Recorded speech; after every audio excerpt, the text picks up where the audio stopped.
افسوس ہے، بہت افسوس ہے، آج کا مسلمان بھی، میں سب تو نہیں کہوں گا لیکن کچھ ایسے بھی ہیں کہ وہ آج بھی اسی دلدل میں پھنسے ہوئے ہیں.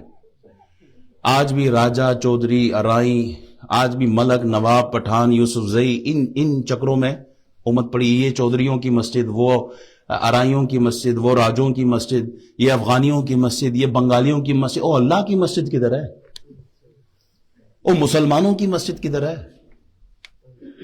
آج بھی ہم اس دلدل میں پھنسے ہوئے ہیں. یوں تو سید بھی ہو، مرزا بھی ہو، افغان ہو، تم سبھی کچھ ہو، بتاؤ مسلمان بھی ہو. فرقہ بندی ہے کہیں تو کہیں ذاتیں ہے. کیا زمانے میں پنپنے کی یہی بات ہے؟ قوم کہاں سے کہاں پہنچ گئی، مسلمان آج بھی اسی دلدل میں پھنسا ہوا ہے.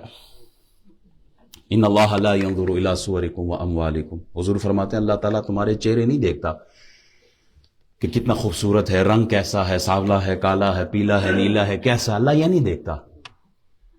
ولکن ينظر الى قلوبکم. اللہ تمہارے دل دیکھتا ہے. تمہاری مال و دولت، بینک بیلنس، جاگیر، کوٹھی، بنگلہ، کار یہ نہیں دیکھتا. اللہ تعالیٰ تمہاری نیت، تمہارا اخلاص، تمہارا عمل دیکھتا ہے.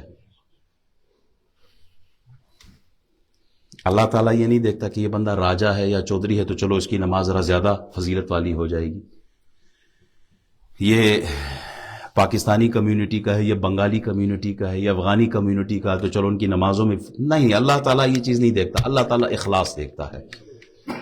اللہ تعالیٰ یہ نہیں دیکھتا کہ اس کا رنگ سفید ہے یا کالا ہے یا سانولا ہے. نہیں، اللہ تعالیٰ بندے کا دل، عمل، اخلاص اور للہیت چیک کرتا ہے. اللہ اکبر. اگر مالداری پر ہوتا نا،